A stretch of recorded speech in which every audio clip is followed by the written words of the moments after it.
नमस्कार विद्यार्थी मित्रांनो, कशा आहेत सर्व? मजेत. चला आता आपण शिकूया इतिहास. आजचा आपण शिकूया इतिहास हा विषय शिकूया. इतिहासामध्ये प्राचीन भारत सांस्कृतिक हे आपण शिकूया.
आपला आजचा उपघटक आहे लोकजीवन.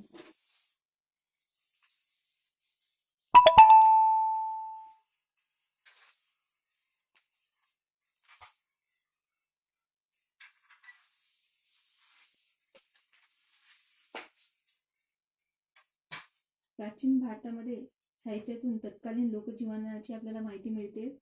प्राचीन भारतात देशांतर्गत आणि दूरवरच्या देशांशी असलेल्या व्यापारामुळे समृद्धी नांदत होती.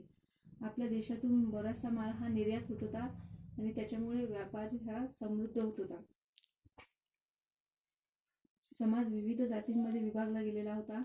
आपला भारतीय समाज जो होता तो विविध जातींमध्ये विभागला गेलेला होता. वेगवेगळ्या कारागिरांच्या आणि व्यापाऱ्यांच्या संघटना होत्या, त्यांना श्रेणी असं म्हणत असत. सागरी आणि कुशकीच्या मार्गाने व्यापार चालत असे. तलम, कापड, हस्तिदंत, मौल्यवान रत्ने, मसाल्याचे पदार्थ, उत्कृष्ट बनावटीची भांडी इत्यादी भारतीय वस्तूंना परदेशात मागणी होती. कोणकोणते होते ते? तर कापड,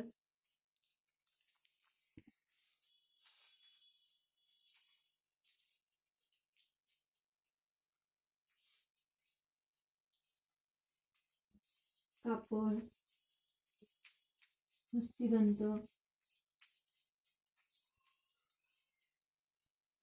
मौल्यवान रत्ने,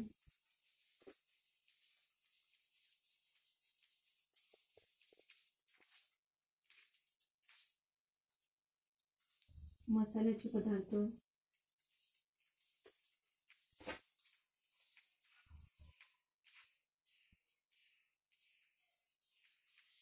उत्कृष्ट बनावटीची भांडी,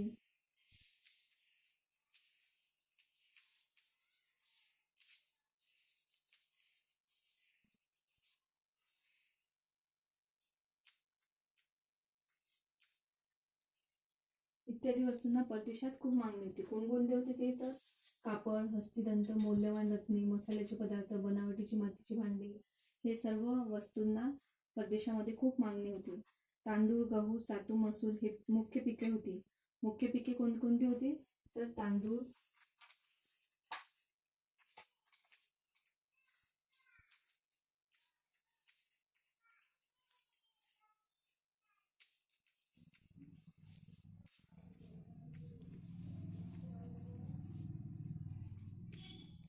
ही मुख्य पिके होती. लोकांच्या आहारात या धान्यांपासून बनवलेले पदार्थ तसेच मांस, मासे, दूध, तूप आणि फळे यांचा समावेश होता. लोकांच्या आहारामध्ये तांदूळ, गहू, सातू, मसूर या धान्यांच्या बरोबरच दूध, मासे, अंडी, फळे इत्यादींचा देखील समावेश होता. लोक प्रामुख्याने सुती वस्त्रे वापरत, तसेच रेशीम आणि लोकरीची वस्त्रे सुद्धा लोक वापरत असत. ती वस्त्रे साधारणपणे आजचे धोतर, उपरणे, मुंडासे, साडी या प्रकारचीच होती. कुशाणांच्या काळात कपडे हे शिवण्याच्या पद्धतीचा देखील परिचय भारतीयांना झाला. आता विज्ञान किंवा वैदिक शास्त्र.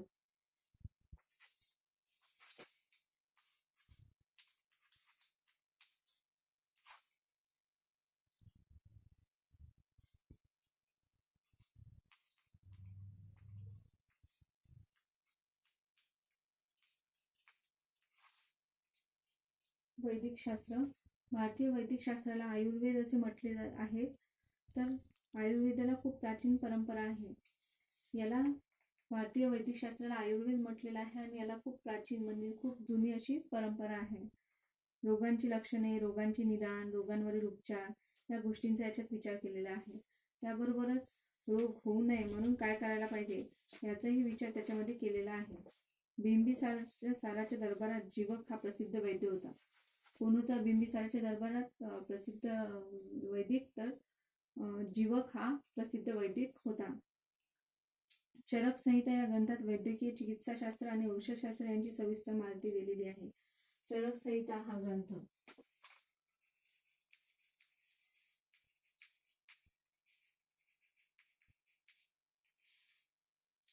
कोणी लिहिलेला आहे? चरक यांनीच लिहिलेला आहे. चरक संहिता हा ग्रंथ चरक यांनी लिहिलेला आहे आणि याच्यामध्ये वैद्यकीय चिकित्साशास्त्र आणि औषधशास्त्र यांची सविस्तर माहिती दिलेली आहे. वैद्यकीय चिकित्साशास्त्र आणि औषधशास्त्राची माहिती या चरक संहिता या ग्रंथात दिलेली आहे आणि ते चरक यांनी लिहिलेलं आहे. नंतर दुसरं म्हणजे की सुश्रुत या शल्य विशारदाने लिहिलेल्या सुश्रुत संहिता या ग्रंथात विविध रोगांचे निदान आणि त्यावरील उपायांची माहिती सांगितलेली आहे. सुश्रुत यांनी लिहिलेला सुश्रुत संहिता ग्रंथ.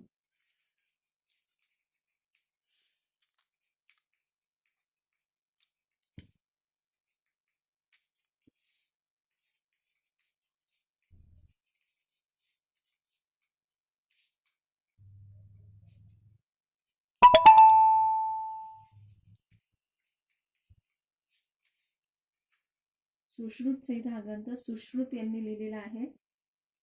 या ग्रंथात विविध रोगांचे निदान त्यावरील उपायांची माहिती दिलेली आहे आणि या ग्रंथाचा विशेष म्हणजे त्यामध्ये विविध कारणांनी होणाऱ्या जखमा, अस्थिभंग, त्याचे प्रकार, त्यावरील शस्त्रक्रियांचे प्रकार यांची चर्चा केली जाते.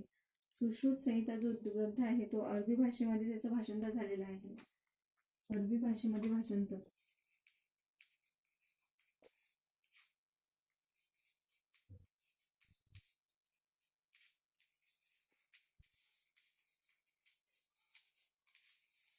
अरबी भाषेमध्ये याचं भाषांतर झालेलं आहे आणि त्याचे नाव किताब ई सुसूद असे होते.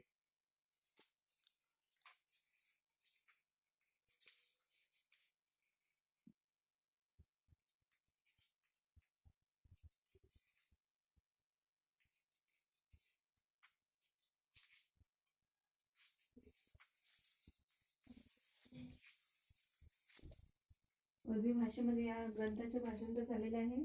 त्याचबरोबर किताब ई सुसूद हे त्याचं नाव अरबी भाषेमध्ये आहे.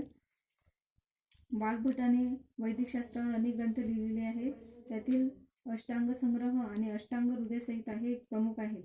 वाग्भटाने कोणकोणते ग्रंथ लिहिलेले आहेत? तर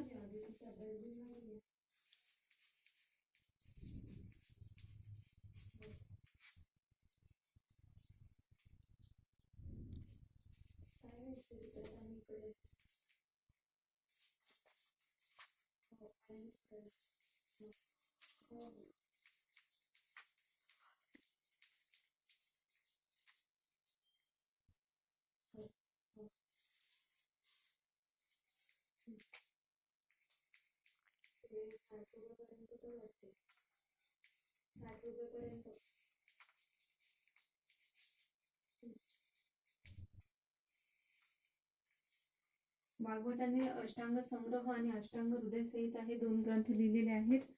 आणि सिद्ध नागार्जुन यांनी बौद्ध भिक्खूंनी लिहिलेला रसरत्नाकर हा ग्रंथात रसायने आणि धातू या संबंधीची माहिती दिलेली आहे. गणित आणि खगोलशास्त्र.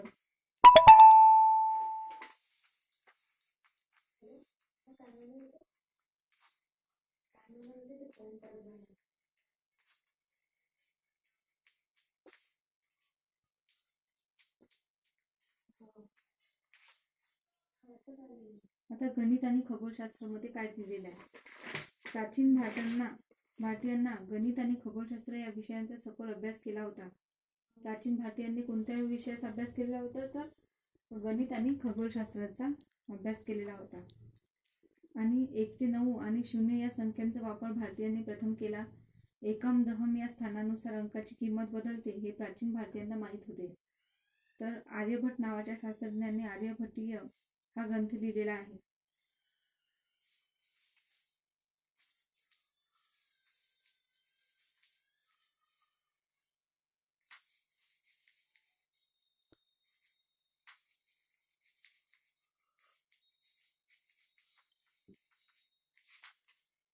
हा ग्रंथ लिहिलेला आहे. आर्यभट यांनी आर्यभट्टीय हा ग्रंथ लिहिला आहे. त्यांनी गणिती क्रियांची सूत्रे सांगितलेली आहे. गायत्री आर्यभट खगोलशास्त्रज्ञही होता. पृथ्वी सूर्याभोवती फिरते हे त्याने सांगितले होते. आर्यभट जो होता तो खगोलशास्त्रज्ञही होता आणि गणित तज्ञ पण होता. तर याने काय केलं होतं की पृथ्वी सूर्याभोवती फिरते हे त्याने सांगितले होते. 6व्या शतकात होऊन गेलेला वराहमिहिर यांनी पंचसिद्धांतिका नावाचा ग्रंथ लिहिला. वराहमिहिर यांनी लिहिलेला ग्रंथ पंचसिद्धांतिका.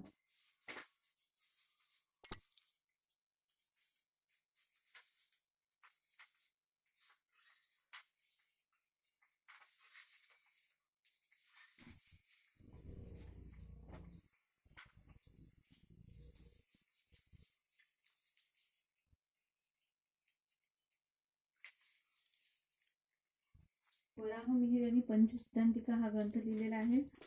त्यात भारतीय खगोलशास्त्रीय सिद्धांताबरोबरच ग्रीक, रोमन, इजिप्ती या संस्कृतीमधील खगोलशास्त्रीय सिद्धांताचाही विचार केलेला आहे. खगोलशास्त्रीय सिद्धांताबरोबर ग्रीक, रोमन, इजिप्त या संस्कृतीमधील खगोलशास्त्रीय सिद्धांताचा विचार केलेला आहे. इसवी सनाच्या 7व्या शतकात होऊन गेलेल्या ब्रह्मगुप्त या तज्ञाने ग्रंथाच्या अरबी भाषेमध्ये भाषांतर केलेले आहे. आता आपण एकदा पुन्हा बघूया की भारतामधून कोणकोणत्या वस्तूंची निर्यात होत होती. तर कापड, हस्तिदंत, मौल्यवान रत्ने, मसाल्याचे पदार्थ, बनावटीची मातीची भांडी या गोष्टींची निर्यात होत असे आणि त्यामुळे आपला जो भारतातील व्यापार होता तो समृद्ध झालेला होता. नंतर कोणकोणती पिके मुख्य पिके त्या काळात होती तर तांदूळ, गहू, सातू, मसूर हे मुख्य पिके होती आणि याच्याबरोबरच लोक या धान्यांच्या बरोबरच त्यांच्या जेवणामध्ये आहारामध्ये मांस, मांसाचे पदार्थ, अंडी, फळे इत्यादींचा समावेश होत होता. नंतर चरकसंहिता या ग्रंथकारांनी चरकसंहिता या शास्त्रज्ञांनी चरक हा ग्रंथ लिहिलेला आहे. त्याच्यानंतर की सुश्रुत संहिता या ग्रंथामध्ये सुश्रुत यांनी लिहिलेला आहे. तर या ग्रंथामध्ये रोगाचे निदान आणि त्यावर उपाय यांची माहिती सांगितलेली आहे. नंतर हा सुश्रुत संहिता जो ग्रंथ आहे तो अरबी भाषेमध्ये त्याचे भाषांतर केलेले आहे. त्याचे नाव अरबी भाषेमध्ये किताब इ सुसूद असं आहे. नंतर वामभटांनी अष्टांग संग्रह आणि अष्टांग हृदय संहिता असे 2 ग्रंथ लिहिलेले आहेत. आर्यभट यांनी आर्यभटीय ग्रंथ लिहिलेले आहेत. नंतर वराहमिहिर यांनी पंचसिद्धांतिका हा ग्रंथ लिहिलेला आहे. आता होमवर्क लिहून घ्यायचं आहे.